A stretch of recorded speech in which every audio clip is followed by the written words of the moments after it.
Life is a winding road, no telling where it goes. Driving through days and nights, won't stop for traffic lights. And I really wanna know. Hi friends, എല്ലാവർക്കും ലിജീസ് വ്ലോഗ്സിലേക്ക് സ്വാഗതം. നമ്മുടെ ഇന്നത്തെ വിശേഷങ്ങൾ എന്ന് പറയുന്നത് രാവിലെ തന്നെ എണീറ്റ് ബ്രേക്ക്ഫാസ്റ്റ് കാര്യങ്ങളെല്ലാം കഴിഞ്ഞു. ഇനി ഉച്ചക്കലത്തേക്കുള്ള ലഞ്ച് ഉണ്ടാക്കണം. അപ്പോൾ ലഞ്ചിന് ഞാൻ വിചാരിച്ചിരിക്കുന്നത് മീൻകറി ഉണ്ടാക്കാണ്. മാങ്ങയിട്ടുള്ള മീൻകറി ഞങ്ങൾ തൃശ്ശൂരൊക്കെ ഉണ്ടാക്കുന്ന സ്പെഷ്യൽ ടേസ്റ്റി കറിയാണ്. ഞങ്ങൾക്ക് എല്ലാവർക്കും കൂടെ ഭയങ്കര ഇഷ്ടമാണ് കറി. അപ്പോൾ മാങ്ങയിട്ടുള്ള മീൻകറി ഉണ്ടാക്കണം, പിന്നെ ചോറുണ്ടാക്കണം, പിന്നെ ഉപ്പേരി ഞാൻ ഉണ്ടാക്കുന്നില്ല. ഉപ്പേരി താഴെ മിഡു ഉണ്ടാക്കും. അപ്പോൾ കറി ഞാൻ ഇവിടെ വെച്ചിട്ട് താഴേക്ക് കൊണ്ടുപോകും, മിഡു ഉപ്പേരി വെച്ചിട്ട് മുകളിലേക്ക് കൊണ്ടുവരും. അങ്ങനെ ഉച്ചയ്ക്ക് അങ്ങനെയൊക്കെ കഴിക്കും. വൈകുന്നേരം ഞങ്ങളെല്ലാവരും കൂടെ ഒരുമിച്ചിരുന്ന് കഴിക്കും. പിന്നെ നമ്മൾ ഒത്തിരി ഫ്രണ്ട്സ് ചോദിക്കുന്നുണ്ടായിരുന്നു, ചേച്ചി എന്തിനാ മുകളിൽ സെപ്പറേറ്റ് കുക്ക് ചെയ്യുന്നത്, താഴെ തന്നെ കുക്ക് ചെയ്താൽ പോലെയെന്ന്. ഞാനിതിന് മുൻപുള്ള വീഡിയോയിലും പറഞ്ഞിട്ടുണ്ട്. എന്നാലും പിന്നെ ഒത്തിരി പേരിങ്ങനെ ചോദിക്കുന്നതുകൊണ്ട് നമുക്കെല്ലാം കമൻസിൽ കൂടെ എഴുതാൻ പറ്റുന്നില്ല. അപ്പോൾ അതുകൊണ്ട് ഞാൻ ജസ്റ്റ് പറയുന്നുള്ളൂ. ഞങ്ങൾ വർഷത്തിലൊരിക്കലാണ് ഈ വീട്ടിൽ ഹോളിഡേയ്സിന് വരുന്നത്. അപ്പോൾ വരുന്ന സമയത്ത് മുകളിലുള്ള കിച്ചൺ, മുകളിലുള്ള റൂംസിനൊക്കെ ഒരനക്കം വേണം. ഇപ്പോൾ നമ്മളിവിടെ എന്തെങ്കിലുമൊക്കെ ജോലികളൊക്കെ ചെയ്യുമ്പോൾ ഓട്ടോമാറ്റിക്കലി എല്ലാവരുടെയും വർക്കിംഗ് ആയിക്കോളും. അല്ലെങ്കിൽ ഇങ്ങനെ അടച്ചു മൂടി കിടക്കുന്നേക്കാളും നല്ലതാണ് നമ്മൾ കുക്ക് ചെയ്ത് കൂടെ ഗ്യാസ് കാര്യങ്ങളൊക്കെ ഉണ്ട്. അതുപോലെ തന്നെ ഗ്യാസ് സ്റ്റവ് ഉണ്ട്, പ്ലേറ്റ്സ് കാര്യങ്ങളെല്ലാണ്ട്, കബേർഡുണ്ട്. അപ്പോൾ ഇതൊക്കെ വെച്ച് നമുക്ക് പറ്റുന്ന മാതിരി കുക്കിംഗ് ചെയ്താൽ ഇനിയിപ്പം ആൽവിനെത്താറായി, ആൽവിൻ്റെ 29 എത്തും. അപ്പോൾ എല്ലാവരും കൂടെ ആകുമ്പോൾ മെമ്പേഴ്സ് കൂടുതലാവും. അപ്പോൾ ഒത്തിരി പേർക്കുള്ളത് ഒരുമിച്ചിട്ട് നമ്മൾ കുക്ക് ചെയ്യുമ്പോൾ അത് ഭയങ്കര ബുദ്ധിമുട്ടാവും. ഈ വീട് ഞങ്ങൾ വാങ്ങിയതിന് ശേഷം എല്ലാ വർഷവും ഇവിടെ വരുമ്പോൾ ഞങ്ങൾ കുക്കിംഗ് ചെയ്യാറുണ്ട്. പിന്നെ മുകളിലത്തെ ഫ്ലോർ പണിയാൻ തുടങ്ങിയപ്പോൾ മുകളിൽ ഞങ്ങൾ കുക്കിംഗ് ചെയ്ത് താഴെ ഞങ്ങൾ വാടകയ്ക്ക് കൊടുത്തിരുന്നത്. അപ്പോൾ അങ്ങനെ എപ്പോഴും നമുക്ക് വീടിന് നമുക്ക് എല്ലാ ദിവസവും അങ്ങനെ യൂസ് ചെയ്യാൻ പറ്റില്ലല്ലോ. വർഷത്തിലൊരിക്കലാണ് ഞങ്ങൾ യൂസ് ചെയ്യുന്നത്. അപ്പോൾ അതും കൂടെ ഒഴിവാക്കാന്ന് പറഞ്ഞാൽ പിന്നെ വീടാകെ അടഞ്ഞു മൂടി കിടക്കും. അതിൽ നല്ലതാണ് വീടൊന്ന് ആക്റ്റീവായിരിക്കുന്നത്. നമ്മുടെ ഹ്യൂമൻ ഒരു എന്താ പറയുക പ്രസൻസ് ഉണ്ടാകുന്നത് എപ്പോഴും നല്ലതാണ്. അതുകൊണ്ട് ഞങ്ങൾ താഴെ മുകളിലൊക്കെ ആയിട്ട് കുക്ക് ചെയ്യും. ചിലപ്പോൾ താഴെ, ചിലപ്പോൾ മുകളിൽ. അങ്ങനെ ഡെയിലി ഇവിടെ കുക്ക് ചെയ്യുക അങ്ങനെയൊന്നുമില്ല. അപ്പോൾ ഇന്നലെ രാത്രി ഞങ്ങൾ എല്ലാവരും കൂടെ ഒരുമിച്ച് താഴെ ഇരുന്ന് ഫുഡ് കഴിച്ച് അപ്പോൾ താഴെ വിടും കുക്ക് ചെയ്യും. ഇന്നിപ്പോൾ അതേ കറി ഞങ്ങൾ ഉണ്ടാക്കുന്നുണ്ട്, താഴെ വിടും ഉപ്പേരി ഉണ്ടാക്കും. അങ്ങനെ ഞങ്ങൾ അഡ്ജസ്റ്റ് ചെയ്ത് കുക്കിംഗ് ചെയ്യുന്നു. ഇത് രസമല്ലേ, ഞങ്ങൾ എൻജോയ് ചെയ്യണം ശരിക്കും പറഞ്ഞാൽ. അപ്പോൾ ഇന്നത്തെ കുക്കിങ്ങിലേക്ക് കിടക്കാം. ഇന്ന് വേറെ സ്പെഷ്യൽ കാര്യങ്ങളൊന്നുമില്ല. അപ്പോൾ മീൻ വാങ്ങിച്ചിട്ടുണ്ട് ചേട്ടൻ, നട്ടർ എന്ന് പറയുന്ന മീൻ വാങ്ങിച്ചിട്ടുണ്ട്. അപ്പോൾ ഞാൻ വാഷ് ചെയ്തൊക്കെ എടുത്തു. അപ്പോൾ ഇനി നമുക്ക് ആദ്യം മസാല നന്നായിട്ട് തിരുമ്മി വയ്ക്കാം. എൻ്റെ ഇവിടെ ഒത്തിരി വലിപ്പമുള്ള ഒരു ബേസിൻ എടുത്തിട്ടുണ്ട്. ഇതിലിട്ട് നമുക്ക് നല്ലപോലെ ഒന്ന് മിക്സാക്കി എടുക്കാം. പൗഡർ ഉണ്ടാകും, എൻ്റെ മസാലകളൊക്കെ നമുക്ക് ഇതിനകത്തിട്ട് മിക്സാക്കാം. കറി ഉണ്ടാക്കാനുള്ള ഒരുവിധ പ്രിപ്പറേഷൻസ് എല്ലാം ഞാൻ ചെയ്ത് വെച്ചിട്ടുണ്ട്. അപ്പോൾ അല്ലെങ്കിൽ പിന്നെ നമ്മുടെ വീഡിയോ ഒത്തിരി ലെങ്തിയോ എല്ലാം നമ്മൾ സ്റ്റാർട്ടിങ് തൊട്ട് ചെയ്യും. അപ്പോൾ പറ്റുന്ന വഴിയൊക്കെ പറ്റാവുന്ന ജോലികളെല്ലാം ഞാൻ ചെയ്തു വെച്ചിട്ടുണ്ട്. ഇത് നമ്മുടെ മീനിലേക്ക് ഇടാനുള്ള മാങ്ങ ഞാൻ ക്ലീനാക്കി കട്ട് ചെയ്തെടുത്തിട്ടുണ്ട്. പിന്നെ ഇവിടെ നമുക്ക് കറിക്ക് വഴറ്റാനായിട്ട് സവോള ഒരെണ്ണെടുത്ത് കട്ട് ചെയ്തു. പിന്നെ കുറച്ച് ഇഞ്ചി, പിന്നെ പച്ചമുളക്, ഇഞ്ചി ചതച്ചെടുത്തിട്ടുണ്ട്, പച്ചമുളക് കീറി എടുത്തിട്ടുണ്ട്. പിന്നെ കറിവേപ്പില നമ്മുടെ ഇവിടെ സെറ്റാണ്. കറിവേപ്പില അവിടെ നാട്ടിൽ വരുമ്പോൾ ഉണ്ടല്ലോ, നമുക്കിവിടെ താഴെയുണ്ട്, പറമ്പിലുണ്ട്. അപ്പോൾ അതുകൊണ്ട് പിന്നെ കറിവേപ്പില പ്രശ്നമില്ല.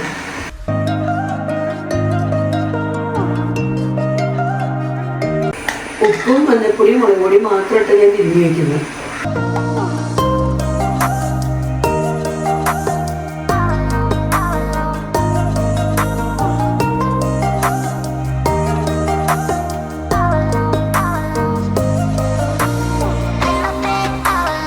ഇവിടെ മീനിൽ മസാലയൊക്കെ തിരിഞ്ഞ് നീക്കി വെച്ചിട്ടുണ്ട് ഞാൻ. പിന്നെ ഇവിടെ ഉച്ചക്കലത്തേക്കുള്ള റൈസ് വാഷ് ചെയ്തെടുത്തിട്ടുണ്ട്. അപ്പോൾ നമുക്കൊന്ന് കുക്കറിലിട്ട് വേഗം അടപ്പത്ത് വയ്ക്കാം. അപ്പോൾ കറിയൊക്കെ ആവണേക്കൊപ്പം തന്നെ വേഗത്തിലായിട്ടുണ്ട് നമുക്ക്.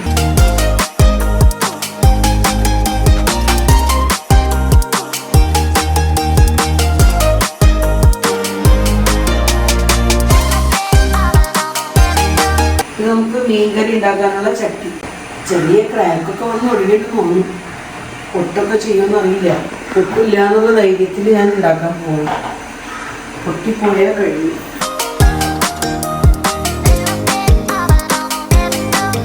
ഇനി അടുത്തത് നമുക്ക് കുറച്ച് കിഴങ്ങ് എന്താ പറയുക കപ്പ ഞങ്ങളിത് ഇങ്ങനെ തൊണ്ട് കളഞ്ഞ് ഇതേമാതിരി കഷ്ണങ്ങളാക്കി കട്ട് ചെയ്തെടുത്തിട്ടുണ്ട്. ഇതൊക്കെ ചേട്ടൻ ക്ലീൻ ചെയ്ത് കട്ട് ചെയ്തൊക്കെ തന്നു.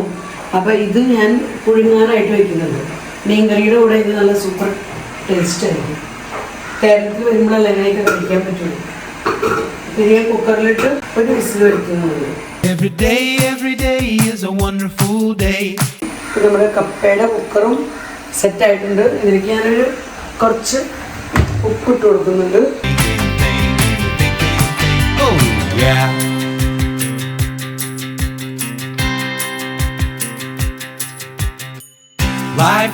നമ്മുടെ 2 കുക്കർ സെറ്റായി. ഇനി അടുത്ത് നമ്മുടെ മൂന്നാമത്തെ നമ്മുടെ കറി ഉണ്ടാക്കണം. അപ്പോൾ കറിക്കുള്ള തേങ്ങാപ്പാലൊക്കെ ഇവിടെ പിഴിഞ്ഞ് റെഡിയാക്കി വെച്ചിട്ടുണ്ട്. ഇവിടെ 1-ാം പാല് ഇരിപ്പുണ്ട്. പിന്നെ ഇവിടെ ഞാൻ 2-ാം പാലും എടുത്ത് മാറ്റി വെച്ചിട്ടുണ്ട്. ഇന്ന് നമ്മൾ പുളിയൊന്നും ചേർത്തല്ല മീൻകറി ഉണ്ടാക്കുന്നത്. പുളിക്ക് പകരം മാങ്ങ ഇട്ടുള്ളതാണ്. നിങ്ങൾ ഇതുവരെ ഉണ്ടാക്കിയിട്ടില്ലയോ ഒന്ന് ഉണ്ടാക്കി നോക്കിക്കൊണ്ടിട്ട് നല്ല അടിപൊളി ടേസ്റ്റാണ്. ഞങ്ങളുടെ തൃശ്ശൂർ ഏരിയയിലത്തെ സ്പെഷ്യൽ ടേസ്റ്റി കറിയാണ് മാങ്ങ ഇട്ടുള്ള മീൻകറി. നമ്മളിന്ന് മീൻകറി ഉണ്ടാക്കുന്നത് ചട്ടിയിലാണ്. ചട്ടിയിൽ ഉണ്ടാക്കുമ്പോൾ നല്ലൊരു പ്രത്യേക ടേസ്റ്റാണ്. പക്ഷെ ചട്ടി പൊട്ടോ എന്ന് എനിക്കറിയില്ല. കാരണം 1 വർഷം കഴിഞ്ഞ് എടുക്കുന്നതാണ്. നല്ല ചട്ടിയായിരുന്നു, നല്ല കട്ടിയിരിക്കുകയാണ്, നല്ല ചട്ടിയാണ്. ഇവിടെ വന്ന് നമ്മൾ എന്തുണ്ടാക്കിയാലും എല്ലാത്തിനും പ്രത്യേക ടേസ്റ്റാണ്.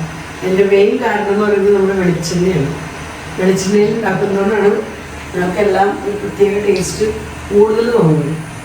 അപ്പോൾ നമ്മുടെ പാനൊക്കെ നല്ലപോലെ ചൂടായിട്ടോ. അപ്പോൾ ഞാൻ എനിക്ക് ആവശ്യത്തിന് ഓയിൽ ഒഴിച്ചു കൊടുക്കുന്നുണ്ട്. വെളിച്ചെണ്ണ ചൂടാവുന്നതിലേക്ക് ഞാൻ ഇത്തിരി ഉലുവ ചേർത്ത് കൊടുക്കുന്നുണ്ട്. അപ്പോൾ ഉലുവയൊക്കെ പൊട്ടിക്കഴിഞ്ഞു. അപ്പോൾ നമുക്കിനി സബോള നമ്മൾ കട്ട് ചെയ്തെടുത്തേക്കുന്നതും പച്ചമുളകും ഇഞ്ചിയൊക്കെ കൂടി ഇട്ട് കൊടുക്കണം. നമുക്ക് കറിവേപ്പിലയും കൂടി ഇട്ട് കൊടുക്കാം.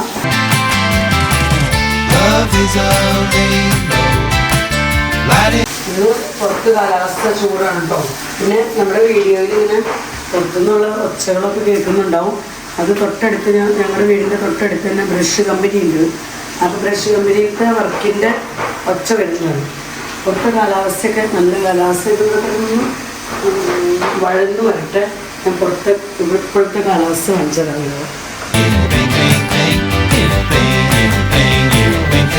ചൂടാണ്, മഴയില്ല.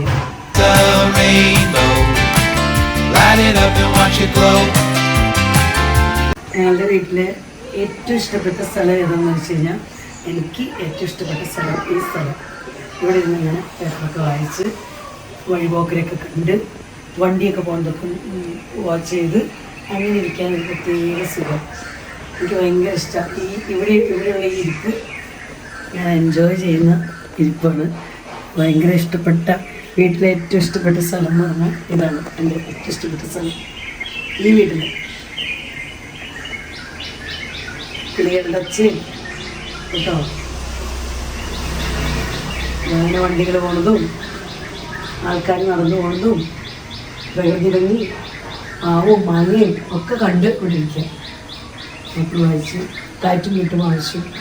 അയ്യോ ഇനി ചെള്ളിക്ക് ഓടാം. നമ്മുടെ സവോളയൊക്കെ വളർന്നുണ്ടോ.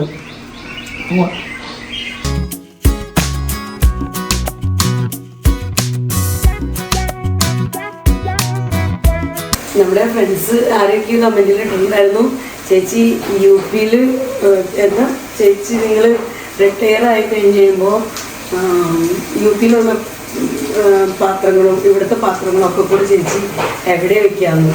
അതിനെപ്പറ്റി നമ്മളിപ്പോഴേ ഉത്കണ്ഠാകുലരാകേണ്ട ആവശ്യമില്ല. ആ സമയമാകുമ്പോൾ എവിടെയെങ്കിലുമൊക്കെ സ്ഥലമുണ്ടാവും. ഇത്രയും സൗകര്യമുള്ള വീടുള്ളൂ. പിന്നെ എല്ലാ റൂമുകളിലും വാൾ കബേർഡ് ഉണ്ട്. അപ്പോൾ എവിടെയെങ്കിലുമൊക്കെ വയ്ക്കാം. ഇവിടെ കിച്ചണിൻ്റെ താഴെ ഇതിനകത്തൊക്കെ വയ്ക്കാൻ സ്ഥലമുണ്ടല്ലോ. പിന്നെ പ്ലാസ്റ്റിക്കൊക്കെ ആയിട്ടുള്ള പാത്രങ്ങളൊക്കെ നമ്മൾ വരുന്ന സമയമാകുമ്പോഴേക്കും എല്ലാം ചീത്തയായിപ്പോൾ. സ്റ്റീലോ അലൂമിനിയോ അങ്ങനത്തെ അല്ലെങ്കിൽ ഇൻഡക്ഷൻ എന്താ പറയുക സ്റ്റീല് അലൂമിനിയം അല്ലെങ്കിൽ നോൺ സ്റ്റിക്ക് അങ്ങനത്തെ പാത്രങ്ങളൊക്കെ അല്ലേ ലൈഫ് കൂടുതലുള്ളതുണ്ടാവുള്ളൂ. അങ്ങനത്തെയൊക്കെ കൊണ്ടുവരും. അതിനെപ്പറ്റിയൊന്നും ഞങ്ങൾ ചിന്തിച്ചിട്ടില്ല. അങ്ങനെ ഭയങ്കര ഫ്യൂച്ചർ പ്ലാനിങ് ഒന്നും ഞങ്ങൾ ചെയ്തിട്ടില്ല. ഇപ്പം എന്താണ് നല്ലതെന്ന് തോന്നുന്നത് അത് ഇപ്പം നമ്മൾ ജീവിക്കുക. ഫ്യൂച്ചറിനെ പറ്റി നമുക്ക് ചിന്തിക്കേണ്ട കാര്യമില്ല. ചിന്തിക്കണം, എന്നാലും ഇത്ര ഓവർ തിങ്കിങ് നിങ്ങൾ ചെയ്യണില്ല. എവിടെയെങ്കിലുമൊക്കെ വയ്ക്കാം നമുക്ക്.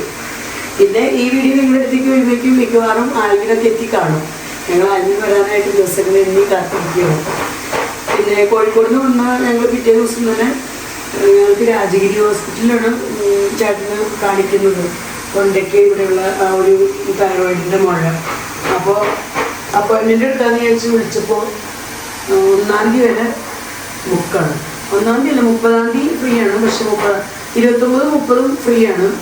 അന്ന് വേണമെങ്കിൽ എടുക്കാം. പക്ഷേ 29-ാം തീയതി ആലിന് എത്തുന്നത്, അതുകൊണ്ട് ഞങ്ങൾ അന്നത്തേക്ക് എടുത്തിട്ടില്ല. പിന്നെ 30-ാം തീയതി ഞങ്ങൾക്കൊരു എൻഗേജ്മെൻറ്റിനും പോകണം അങ്കമാലിയിൽ. അപ്പം അത് കാരണം 29, 30 പറ്റില്ല. ഇനി 1-ാം തീയതി തൊട്ടുള്ള ദിവസങ്ങളിലേ നമുക്ക് പറ്റുള്ളൂ. അപ്പം ചേട്ടന് തൊണ്ടയിലത്തെ മുഴ കാണിക്കാൻ അതിൻ്റെ ചെക്കപ്പിന് പോകുമ്പോൾ ഞാനവിടെ എൻ്റെ കൈയും അവിടെ പോകുമ്പോൾ ഓർത്തോയിനാണെങ്കിൽ കാണിക്കാന്ന് വിചാരിച്ച് ഇരിക്കുന്നു. അതൊക്കെയാണ് ഞങ്ങളുടെ പ്ലാൻ. സബോളയൊക്കെ മൂത്തപ്പോൾ ഞാൻ ഇത്തിരി മഞ്ഞപ്പൊടി ഇതായിട്ട് കൊടുക്കുന്നുണ്ട്. ഇനി ഞാൻ എന്താ ഇവിടെ കുറച്ച് മല്ലിപ്പൊടി ചേർത്ത് കൊടുക്കുന്നുണ്ട്. പിന്നെ കുറച്ച് മുളക് പൊടിയും കുറച്ച് കാശ്മീരി മുളക് പൊടിയും ചേർത്ത് കൊടുത്ത് നല്ലപോലെ മിക്സാക്കി അതിലേക്ക് 2-ാം പാൽ ഒഴിക്കണം കേട്ടോ. കുറച്ച് ഇതാ ഞാൻ മാങ്ങ ആദ്യം ഇട്ട് കൊടുക്കാൻ പോകുന്നുണ്ട് കുക്ക് ചെയ്യാനായിട്ട്. അപ്പോൾ മാങ്ങയിലേക്കും കറിയിലേക്കൊക്കെ വേണ്ട ഉപ്പ് ചേർത്തിട്ടുണ്ട് ഈ സമയത്ത്.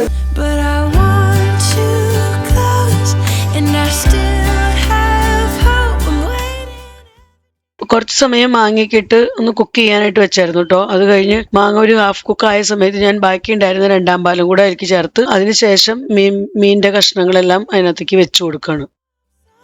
ഫിഷ് കറി എല്ലാവർക്കും ഇഷ്ടം. അപ്പം അതുകൊണ്ടാണ് ഗ്രേവി ഇത്തിരി കൂടുതൽ ഉണ്ടാക്കുന്നത്. നമുക്ക് കുറച്ച് നേരം ഒന്ന് അടച്ചു വെച്ചൊന്ന് കുക്ക് ചെയ്യാൻ വയ്ക്കാം. അതിനുശേഷം പിന്നെ നമുക്ക് 1-ാം പാലും കൂടെ ചേർത്ത് കൊടുത്താൽ നമ്മുടെ കറി സെറ്റാവും.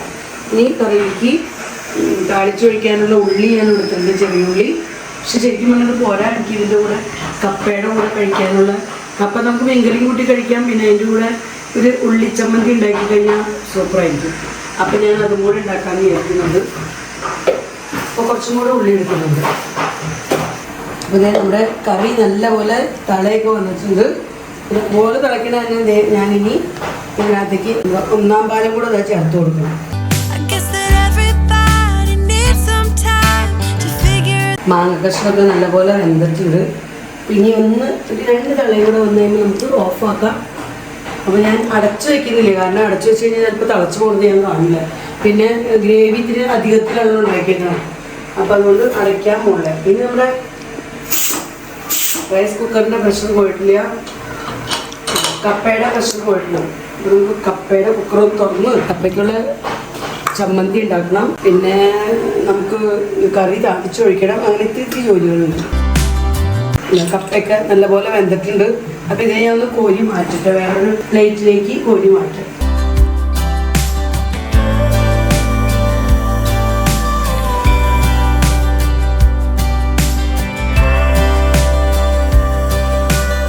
അപ്പോൾ അങ്ങനെ കറിയൊക്കെ നമ്മുടെ റെഡി ആയി താഴേക്ക് ഇറക്കി വെച്ചിട്ടുണ്ട്.